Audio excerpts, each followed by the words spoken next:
Welcome to our Taking Stock video for the week ending the 16th of August 2024. I'm Kien Trinh, Head of Research at Stock Doctor, and today I'm joined by our Equities Analyst, Daniel Ortisi, to discuss all things share markets. How are you, Dan, today? Yeah, very good, Ken. We're in the thick of it in reporting season, so a lot of stocks to get through today, isn't there? Yeah, right in the middle of reporting season as well. But before we get started, just a quick yet important reminder, the information we provide today is of a generic nature and therefore shouldn't be taken as personal advice. Remember, shares are volatile, so any past performance figures shouldn't be relied upon as a guide for future performance. Well, Dan, it's been another positive week for shares as investors are becoming increasingly optimistic about interest rates and the economy. Looking at underlying annual US inflation, that came in at 3.2% for the last month, and suggesting that inflation is easing, with the US Federal Reserve now on track to cut interest rates next month. Here in Australia, it's quite interesting. We had the rise in the jobless rate to 4.2%, which is reducing the probability that the RBA will raise rates this year. Yeah, very good overview, Kian. And of course, it has been a rate cutting market that has led to this positive tone throughout the week. However, within my coverage, the miners have been under significant pressure.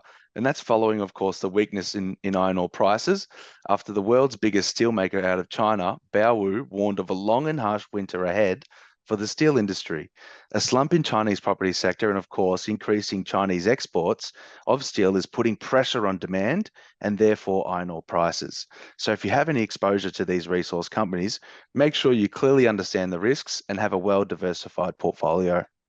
Yeah, definitely. I noticed some of those major iron ore stocks are paying quite attractive dividend yields, but we just got to be careful there given falling iron ore prices. But outside of those macroeconomic drivers, it's generally been quite a mixed reporting season. We had, despite reporting weak earnings growth, the retailers like JB Hi-Fi and Temple Webster, they outperformed market expectations. Interestingly, though, those defensive growth stocks like CSL and Cochlear, they were sold down following their results. But you'll discuss the reasons why later on, Dan.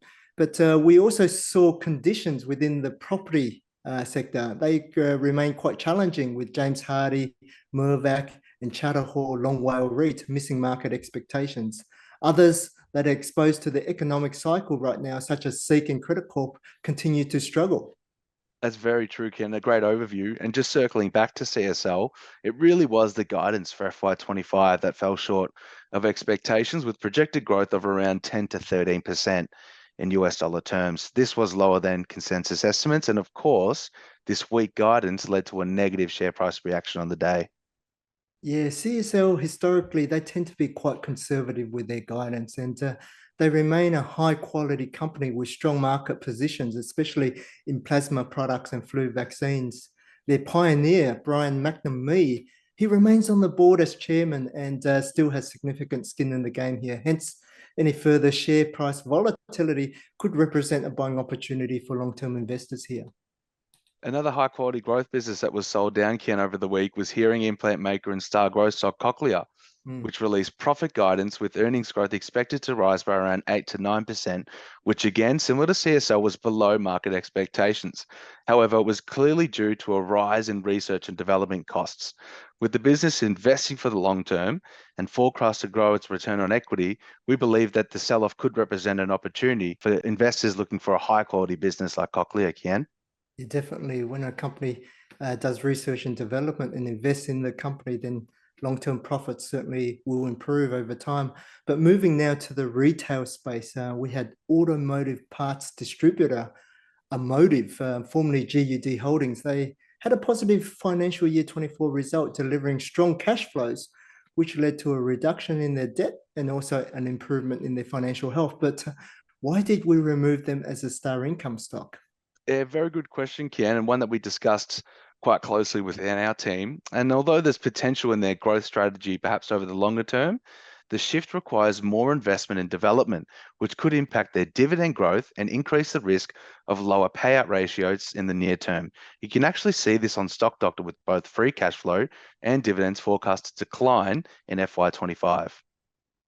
Yes, thanks, Dan. But those who want to pick up that dividend yield at around 5.5%, that ex-dividend date is about a week away from here.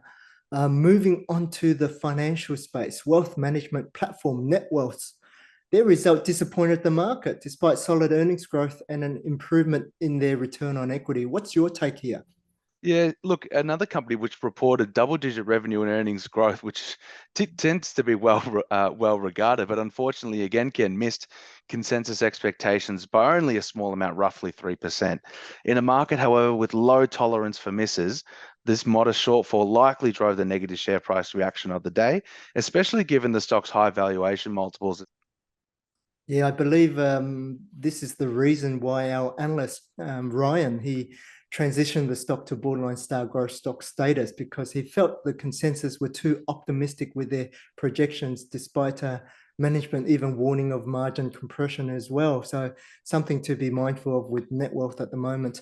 Moving on to Commonwealth Bank, though, the company did report a decline in their margins on the back of rising expenses and continued pressure on what they call the net interest margins, which is the difference between their loan rates and deposit rates to customers.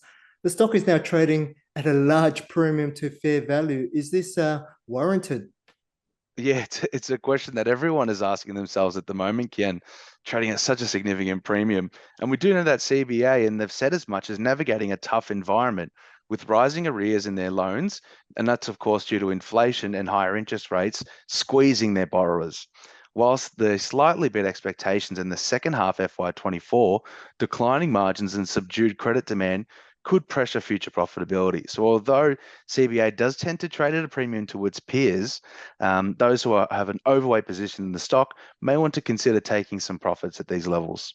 But we continue to cover CBA as a star income stock because they are managing their bad debts quite well, and also they managed to increase their dividends for the final half. The stock does go ex-dividend on the 21st of August with a gross dividend yield of 4.8%. And of course, Kian, there have been plenty of other results, including Challenger, Computershare, our team's favorite, Pro Medicus, Telstra, Treasury Wine, and of course, a lot of other REITs in the star income universe. So make sure you read our commentary for the full analysis. Looking at the corporate calendar for the week ahead, we are entering into the heart of reporting season, and there are numerous companies set to report in the following week. So please refer to the corporate calendar of the tools section of Stock Doctor to stay abreast of all the announcements.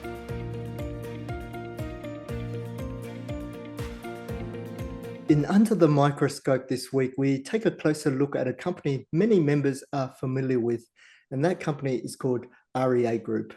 We recently reintroduced the company back into our Star Growth stock universe following very strong earnings strength on the back of this resilient property market in Australia, driven by migration and the lack of housing supply. So Dan, are you able to share how the company was able to sustain its net profit margins and improvement in its return on equity over the last year? Yeah, absolutely, Ken. It kind of continues to defy expectations, doesn't it? With REA Group performing exceptionally well over FY24, considering the economic backdrop of higher interest rates at the moment, Ken. The company's growth was driven by several key factors. Firstly, the strong performance in the Australian property market, as you've mentioned, which is a significant part of REA's revenue. They were able to increase prices of listings by around 13% without impacting volumes, thanks to their dominant market position. This is, of course, a great display of pricing power, and that combined with a 7% increase in the volumes contributed to around a 23% growth overall in revenue. Wow, that's quite a substantial growth, especially in such a challenging economic environment, Dan. But how did they manage to improve their return on equity despite these high interest rates?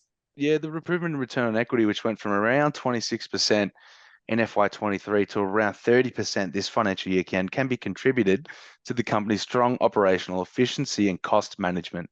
Additionally, their focus on high margin products and services has helped maintain that very strong net profit margin at around 32%. And that, of course, translates to a higher return on equity with higher margins. Yeah, that makes sense, Dan. But moving on to the outlook, what's driving the strong earnings growth expectations for the coming year, especially given now that they're off a higher base? Yeah, good point, Ken. And the outlook does remain positive, and that's again for several reasons. And Firstly, the company has provided around guidance for a 10% price increase in the most penetrated market product, and that's the Premier Plus product, which is expected to boost revenue further. Moreover, market conditions do appear to be favourable, with July national listings volumes up by around 12% year on year. So the combination of these factors, along with management's better than expected cost growth forecast, suggests that REA can continue this double-digit earnings growth into FY25. Analysts are also optimistic about this, Kien, and we can see consensus earnings revisions remain positive.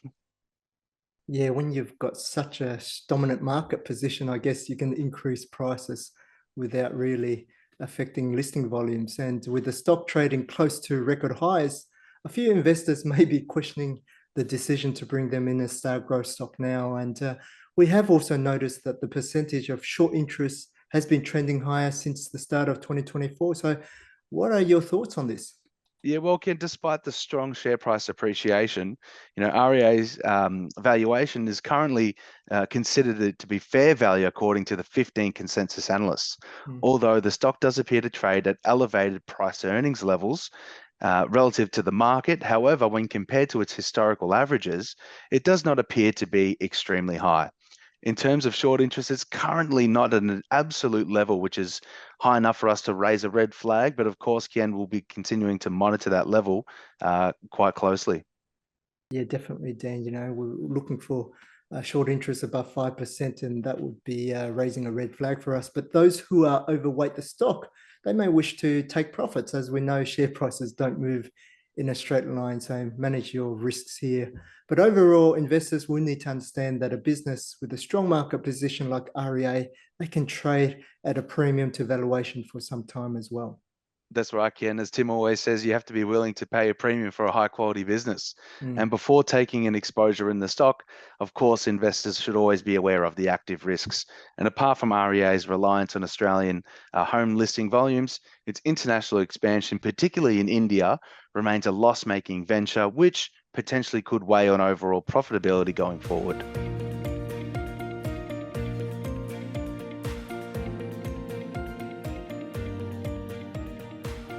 Over this reporting season, it's important to monitor the star stocks, especially those star stock changes, including the removal of star income stock Amotiv. So just to remind members this week, Dan, how can investors keep track of all those star stock changes over the last month?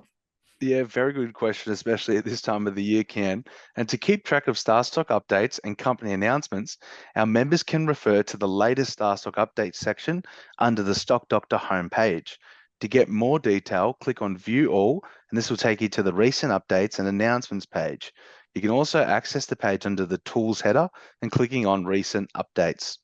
Here, you'll be able to monitor Star Stock recommendation changes by selecting all companies, choose a time frame, say 3 months, and then select Star Stock recommendation changes.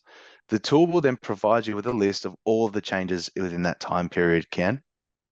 Yeah, quite useful there, Dan. And you can also identify star stock changes under the alert manager as well. Here, you'll be able to set a star stock change alert and have the option to process this intraday or receive the alert via email as well. So the alert manager also allows you to monitor other changes, including earnings revisions, director holdings, ex-dividend dates, and technical breaches, such as when the share price breaks through that SD30 TSR criteria. So yeah, very useful here. Yeah, extremely important to be on top of your alerts, Ken, if you're following those measures. And of course, these tools will help you stay on top of your portfolio in general during a very busy time, such as reporting season. And always feel free to contact the team or attend our Lincoln Live webinar on a Monday if you have any further questions. Thanks, Dan. And that's all we have time for today. And appreciate your insights. I know how busy you are this reporting season. Yeah, it has been a bit of a swamp so far, Ken, but a little bit left to go. So hopefully we'll make it through unscathed and introduce some new emerging opportunities as well for our members. Yeah, look forward to it, that, Dan. And also just a reminder that tickets are now on sale for our virtual masterclass event later in October. So if you haven't attended, this is an opportunity to maximize your Stock Doctor membership and build up your knowledge on stock strategies and how to use the platform effectively.